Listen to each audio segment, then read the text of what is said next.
Back with you tonight on In Focus, and thanks for staying on. A group of businesses in Gauteng's troubled Emfuleni municipality are threatening to withhold payment of rates and taxes over the faltering service delivery and collapsing infrastructure. The Vereeniging Business Corporation has members ranging from cell phone shops to large manufacturing plants, employing over 200 people. The move comes soon after Eskom obtained a court order to attach 1.3 billion rands of the municipality's assets over unpaid debt. For more on the proposed boycott, we are joined now by the Vereeniging Business Chamber's Mpho Khambule. Good to have you, and thank you very much for your time. Have you made the decision, and have you given notice to the municipality to say this is what we're going to do?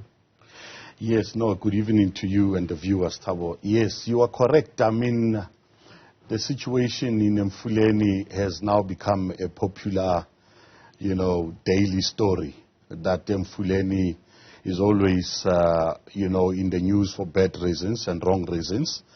And the community within the area has done all it can, which started from the beginning of 2018 when there was an intervention, or what we call the intervention, which has not really provided any solutions up to now, and which is why up until now you're still having a municipality that has got a debt of over 3 billion rands.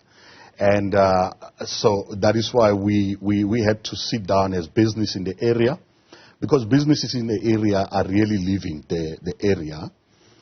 So it's either they leave or they do something to try and, get assistance in terms of solving the issues of Emfuleni. Yeah. So at the moment, businesses has gotten to a point where it really needs to take serious action because of loss of income that, it's experienced on a daily basis. Yeah. The issue of, services, which is the biggest cause of all this, moving to the nearest towns or the nearest provinces to try and survive. Yeah.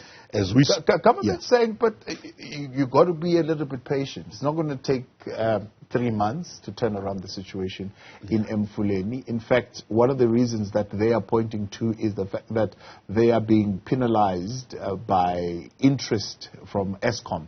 And it's not that they are not paying. Do you buy their story?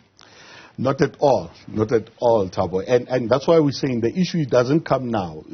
In 2018, Emfuleni was having a debt of about just over 600 million. When 39 comes into place, it does not provide a plan on how to get rid of that debt. We are now at over 3 billion.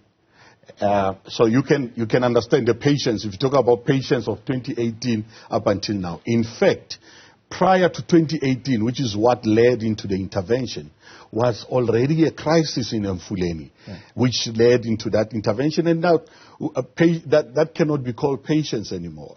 There's a new administration that claims that they need more time because they were elected in November and so on.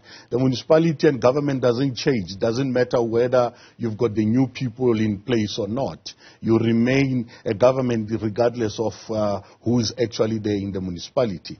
At the moment, the business has tried to intervene. In fact, I'm here to also tell you that some of the infrastructure and a lot of things that has actually been, sustained, has been sustained by business itself, where business at the moment is actually protecting 50 substations, electrical substations, with the alarm systems, which the municipal workers is stealing the batteries when they go into the substations to go and do whatever that they need to do. When they leave, they take the battery and the alarm system doesn't have power anymore.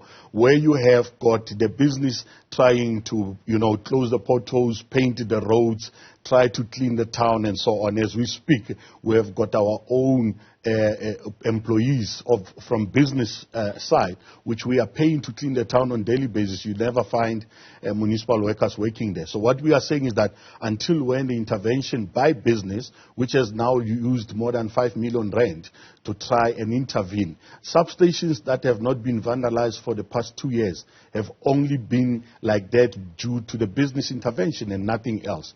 There's only nothing but hostility that we receive from the municipality instead of working with us as business. And the issue of joblessness, the issue of unemployment in the area, it's now at 34%. Now you have got 34% of people in Emfuleni that are not working. Where do you squeeze money out of? Only business, because you have a high number of people that are not working. So business has been squeezed money from the time when this crisis started, and all what is happening is, increasing its rates and taxes. So they're saying, no, we have approached business. Well, at least some have told us of their intention to leave and go to other municipalities, but we are begging them to stay. Are they really begging you? I mean, are they coming to you, begging you to say, please? And what are they offering for you to stay? Nothing. The decision that led into business saying they're going not to pay the rates and taxes, which has already started, and at the end of this month, 900 businesses will not be paying their rates and taxes. That is because one of the incidents that happened this week was that a business has complained 9 months ago to say, I don't have water, I don't have sewers running into my business. For the past 9 months, they've put temporary toilets so that they can try to provide that to their customers as well as their employees. For the past 9 months, they have tried to, fix the issue of water, because the water pressure is either low or there's no water at all. They are using JoJo tanks. This is a business that employs over 280 workers, which has had to put those measures in place to try and assist. Now, we went to them again this Monday to say, this is a crisis. This is a business that pays 1.5 million per month for the rates and taxes. Over and above that, they have to put in money to get their electrician, plumber, somebody to come and collect their waste and so on and so forth. You know what I'm saying? So business is now saying, look, I'll rather go to court than to pay 1.5 million. I'll go to court. If I don't go to court, I will summon the national government to come and run that municipality, because province has failed from 2018 until now to intervene. What is left now is to now say, by law and the constitution of this country, national government will have to come in and assist here. If it does not do that, there are following measures that are going to happen. So it's court, one. Secondly, is to approach Eskom and Rainwater and say, we are going to pay directly to you, provided you come and assist us. If you don't, we'll also still go to court for that to ensure that Rainwater and Eskom provide the services that they have to. But business is saying, what are we feeding when we pay to the municipality that does not really care about us? So begging, it's not even on the table, because they would not even do a simple thing of buying a valve that can give enough pressure into the water line. So you're not going to wait for the outcome of the March court process that is currently underway, where some of the businesses are saying, no, we want the right for Eskom to collect to be taken away. For the municipality to collect to be taken away so that we can pay directly to Eskom. That action has already started. It started, whether there's a court action or not. The court action that is there, it's really going to confirm everything that has taken place. In fact, March this year, we have had to go through the Emfuleni Ratepayers Association to court and ask them that when you withhold your rates and taxes, the municipality must not disconnect you. And that's the order we have from the court. And we are using the same court order now to say if anybody else is disconnected for not paying their rates and taxes, and for as long as they can prove that in my bill, I have actually used 50% of the amount to try and fix a pothole in front of my business and any other thing that I would have done. So what do you think is the solution to this? It's just national coming over to take over this municipality? Definitely. Look, the provincial intervention was a joke. I'll tell you 2 points. One, you had an administrator sent by province that could only manage finance and supply chain as well as basic services, but you don't have authority over the human resources. So who are you going to ensure that is held accountable if you don't have authority over human resources? Secondly, the intervention was having this turnaround financial recovery plan, but it did not provide for the debts we're talking about, which now rainwater is now almost at 3.5 million, and you know Eskom already is at 5.5 billion. You know, they did not provide for that. They did not provide on how they are going to ensure that the resources in the municipalities are actually ring-fenced or actually procured in terms of assisting the municipality.